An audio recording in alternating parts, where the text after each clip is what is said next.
Hello, ladies and gentlemen, and welcome to the Discriminating Gamer. You know, I've opened 3 birthday cards so far, and I'm up $150. I knew I'd enjoy this new job at the post office. Ladies and gentlemen, today we're going to go ahead and take a look at Napoleon's Conquests from Fellowship of Simulations.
In Napoleon's Conquests from Fellowship of Simulations, 1 to 5 players take on the roles of the various nations, the belligerents that took place in the Napoleonic Wars as they attempt to dominate Europe.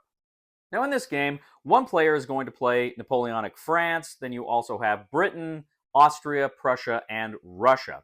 Now, nominally, all the players that aren't France are technically ready for war with France and can engage in war with France, but they're not yet in a coalition. That's going to come later through diplomatic actions. But France will also have the chance to make allies, and more on that in a bit. But essentially, at the beginning of the game, every player is going to get a number of counters for their country, military counters that represent the strength they have, and of course, they've got infantry, cavalry, and artillery. You can also combine these into a corps. Now, these little kind of cylinders, they are your advisors in the game, and they're going to be working on the behalf of your government. Each nation will have 4 of these, plus 1 for the turn order track, and Napoleonic France will actually have 6 advisors and 1 for the turn order track in this game. Each player is also going to get a player board, which is going to kind of have their starting units, starting money, and any other information they need to have. And there's going to be 2 decks. There's going to be a coalition deck, and there's going to be a Napoleon deck. Now, I say 2 decks. In fact, there are 4 because the game is kind of divided into 2 time frames. So you've got kind of the first time frame where you each have a deck, and then you have the second time frame where you each have a deck. You can play kind of a shorter game or the full longer game. Now, the first thing that's going to happen every round is every player is going to collect their finances, their gold.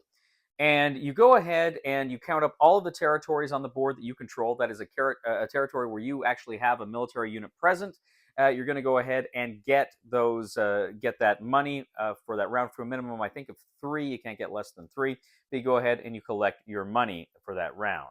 Next, you have the advisor positioning phase. Now, you've got your advisors, these cylinders. And with turn order, you're going to go ahead and you're going to start placing these around the board. Now, there's these different sections of the board, different areas that are going to give you a lot of special abilities and things you're going to need to do during the game. You've got a finance area, you've got a military area, you've got a diplomacy area, you've got a morale track, you've got a society track. As I say, each one of these tracks is very, very important.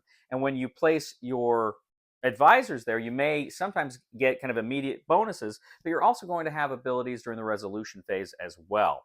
Now, critically, you cannot put more than 1 of your advisors in any one of these spaces, and Napoleon will always have 2 more advisors than the rest of the coalition. Next, you're going to have the advisor resolution phase, and what's going to happen here is you're going to resolve all of these various tracks. Now, I should point out, too, there's also an initiative track. You resolve the initiative track first because that's going to tell you what the turn order is going to be like in the next round. Now, as you are resolving the various tracks, you're also playing cards. You have a number of cards that you've drawn in your hand, and you're playing the cards because the color tabs on the cards will play off of the various locations that you've sent your advisors to. So if you want to play a card that has a really good kind of finance option, you have to have an advisor in finance. If you want to do the military option, you have to have a card or an advisor in the military, so on and so forth. So on and so forth. So these various places you're placing these people are going to pop when you play the cards that will allow you to resolve whatever is on the card and any abilities that come with it. Now, for instance, the finance cards that trigger off the finance area generally will give you money. If you play the morale cards, you'll be able to move up on the morale track, and that can be important for when you fight battles. Now, the society track will give you different advantages as you move up it, but it's simply just the Napoleonic player and all of the coalition players are represented on the society track. Now, if you want to do anything militarily in the game, which is the heart of the game, you have to have advisors on the military track. Now, Napoleon can actually place 2 advisors on the military track. Now, what's happening here is you can either enlist units, but more importantly, you can move units, you can attack, things like that. You can play the cards that will let you do those sorts of things on the game board. Now, if you want to create an alliance, a coalition, you actually have to play a diplomacy card with a rating of 2. And again, you have to have a guy in the diplomacy, an advisor in the diplomacy section. Now, if you play that card, you can essentially extend an invitation to somebody to become your ally, and all things being equal, they probably want to. But you also have to pay 3 gold in order to do that per nation. What that means is a total of 6. One player could pay all 6 or any combination thereof, but it costs money to join an alliance. Now, joining an alliance is a good thing because it allows players to move through your territory. You can fight together. There's all sorts of goodies that come with an alliance. Now, Napoleon can also force an alliance on someone, meaning militarily, he's intimidating them, he's defeated them, whatever. He has to have a unit adjacent to a unit of the force he's trying to ally with. He has to pay a total of 3 diplomacy points, total number of cards or level of 3 to play. And then he has to pay 5 gold in order to create that alliance. And what that means now is that Napoleon can effectively move all of the military forces on his turn. He's still spending his kind of resource points and cards and whatnot, but he can move his opponent's military units on his own turn. So it creates kind of an interesting dynamic. Now, critically, when we're moving units around the board during the military phase, we have to use movement points. These are little yellow cubes that we get. There's different ways you can get these cubes through the various tracks and what have you, and cards. But you got these movement points. You have a cap of how many you can have at a time, but you spend these movement points in order to move your units across the board. Now, all things being equal, an infantry costs 1 cube to move to 1 adjacent space. Cavalry is 1 cube per 2 spaces. It costs 2 cubes to move artillery 1 space. Now, if they're all combined into a corps, you can spend 2 cubes to move them 1 space, to move that corps 1 space. Now, if ever you have your units in the same space as your enemies, you're going to have an attack. You're going to total the number of strength points of all your units there. You're going to look at things like if there's offshore navies that can give you kind of bombardment points. You're going to look at terrain, see if that's a factor. Anything else, and critically too, if you are playing a card from the military spot there, you can go ahead and add any benefits that come from that card. Then, once you've added up all of the SP points together for both the attacker and the attacker is going to roll a die. And then, depending on how the die roll comes out, it's going to determine essentially the final results for your strength points. You're going to check the strength points on the combat table, see exactly what the difference is between the attacker and the defender and how great it is, and that's going to determine what kind of a victory you win. Now, there's a lot going on in combat. You can actually fight with an ally, or Napoleon can fight with a forced ally. You're adding up all of these strength points. There's possibilities for retreat. There's a lot of different things going on here in combat. And then, of course, you're rolling the die and checking that combat results table for your final numbers. And you're seeing exactly what kind of a victory you've won. Now, after you've resolved all the combats, you go to the card drawing phase. You're going to go ahead and draw 3 cards. Both every coalition partner and Napoleon will draw 3 cards from their respective decks. And there is no hand size limit in this game. Finally, you go to the victory conditions check. Now, at the beginning of the game, each of the coalition partners was dealt a secret objective card, and they can see if they have met their secret objective card at that time. It says if they get the card, it's got the title of a country. If they are the country, then that is their objective. Otherwise, it's the objective below it. But if they have succeeded in gaining their objective, then they can win a single victory. Now, if ever a player has no territory on the board, then that player is eliminated. If that is Napoleon, then the game immediately ends.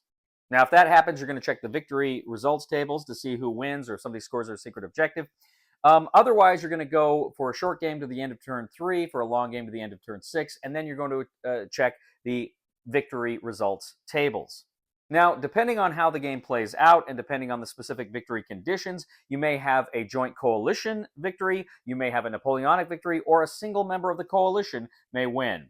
However you achieve victory, that player wins.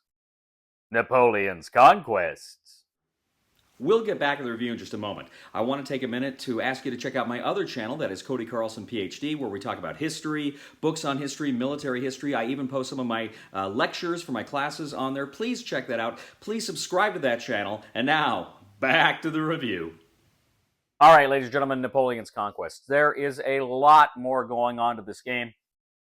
I'm just giving you kind of the bare overview, the bare bones of the game, but just bear in mind there's a lot more going on. There's a lot more rules I really didn't touch on because it's a pretty big game. Now, when I say it's a big game, I don't mean that it's overly complicated or complex. I didn't find it so at all, but there is a lot going on here, and there are times you're going to be looking at the rule book. Now, first of all, let me talk about that rule book. It's good, it's not great, and there are times where you can see maybe there's some translation issues. But generally, it's a good rule book. It kind of lays things out, I think, pretty clearly for the most part. Again, once or twice, we were kind of scratching our heads about a few little things here or there. There were, I think, 1 or 2 issues that we still were never completely resolved to our satisfaction, and we kind of had to house rule it. Be aware of that. Minor issues. But generally, I think the rule book's good. Now, one issue that we did kind of bump up against is this idea of control. The book clearly states that control is defined by having a military unit in that territory. Now, the various countries on the board, Russia, France, Prussia, Austria, and England, are all kind of color-coded with their home territories. I just kind of assumed that you controlled your home territories unless somebody else, another country, came in and took it from you. But we couldn't actually find that. Control is listed simply as where you have military units. So this is important for like finance purposes. When you're trying to collect your money, you don't collect money for all your home territories, just where you have units, as we understand the rules, which I thought was kind of counterintuitive. I would think you would always control your home territory unless there's another player that had conquered that home territory. So that was not terribly clear in the rule book. That was one of our issues there. Now, let me tell you a few things I like about this game. I really like this kind of marriage of worker placement and a war game. I think it works very well. You're putting those agents and you're trying to get them to play off the cards in your hand. It's great. I mean, it's not really a CDG, but it kind of has a feeling like that. But you're actually placing placing your advisors across the board on the different boards in order to play the cards. And the different tracks are all so fun and critical. You don't want to neglect the society track because there's so many goodies there. You do not want to neglect the morale track because, again, in battles, if you have superior morale, you're more likely to win. That's going to contribute to your SPs in victory. It may contribute to your SPs in victory. So that's important. The military track itself, you don't want to neglect. You got to be raising armies, which you do have to pay for, and you've also got the ability to play those military cards, which can be so important in battles. The initiative, if you want initiative, that's something you got to go after too. Diplomacy is very important because your alliances expire; they're not permanent. So this is something you have to keep going for. If you're coalition members, Napoleon has to be very canny when he's going to try to force one of these other states to be his forced ally, which again I think is a very cool system. That's probably the best way I've ever seen that done in any kind of a grand Napoleonic system here. Too often, a lot of the games that are kind of grand European coalition wars games, they pretty much just boil down to the wars between France and Britain, and then all the other nations are kind of adjuncts to Britain. All the coalition partners are adjuncts to Britain. And this game, I think, does just a splendid job of giving every player an important role and an important path to victory, and a unique path to victory too when they get those secret objective cards. If they want to go for that route, which is cool because you've got all of the allies, but can they really trust each other, or is somebody going for that single victory? It's really, really fun and intense there, and I enjoyed that aspect of the game quite a bit. And then, of course, you got the finance track, which you need money, right? Infinite money is the sinews of war, Cicero. Now, I should point out that when we play this game, the game does come with little cardboard coins. Whenever I play games with money, I prefer to use, I've got the Axis and Allies poker chips. We use that for money. It's just fun. So if you're watching this video, the poker chips don't come with the game. That's just what we were using. Combat is very fun in this game. There's so many factors that go into it, and then it all comes down. I shouldn't say it comes down to a die roll, because there's a lot of stuff going on leading up to that die roll. But when that die roll happens, that can mitigate stuff, and there's that chance. Again, war is the realm of chance, von Clausewitz. So I really like that aspect here too. Combat is just phenomenal. Okay, I could go on and on talking about individual systems here that I like in this game. Let me just say this game is amazing. It is great. I was blown away. I thought I'd like this game. I'd heard good things about this game, and it was better than I thought it was going to be. In fact, like I say, it seems to me it's fairly rare to find these big, grand Napoleonic games, at least in my experience, that feel like they give everybody fun and interesting things to do, and still keep it playable and could be anybody's game potentially. And this game is just fantastic. Now, I got to tell you, I played, maybe not even a year ago, Alliance from Columbia Games, which is a great block war game, which had a lot of great stuff and was another great kind of coalition level Napoleonic game. And I was actually thinking that might be my favorite of that type of game. And I got to tell you, I do love Alliance. It's a great game, but I think I like Napoleon's Conquests more. And in fact, I really have to think about it. This could be my favorite Napoleonic game of all time. Again, maybe some more plays, and I got to think about it some more, but it is just great. I fell in love with this game. Everything about it. Like I say, the card plays, the tracks and the advisors, the combat systems, the secret objectives, and the tension between the coalition. This is great fun. This is such a good game. I can't wait to play it again. It is a nail biter, and it is everything I love in a war game is here, but it's also got a little Euro around the edges that kind of livens it up, and the whole thing comes together is darn near perfection. I love this game. Napoleon's Conquests is outstanding. On the Cody scale, right now I'm gonna say a 9 out of 10. With more play, I could easily see this becoming a 10. Thank you once again for joining us today on The Discriminating Gamer. As always, we'd ask you to please leave a comment for us here on YouTube, on Board Game Geek, on our various social media. And we would ask you please to like this video and subscribe to the channel if you haven't already. Also, if you do like what you see here, I would ask you to check out my other channel, that is Cody Carlson, PhD, where we talk about history, military history, books on history, fun things like that. I even post some of my lectures up there. It would mean the world to me if you would subscribe to that channel as well. And of course, if you do like what you see here, I would humbly ask you to click on the Super Thanks button and leave a tip. Did you hear? William Shatner's new line of jeans just failed. Apparently, nobody cared for the brand named Shatner Pants. Please somebody help me.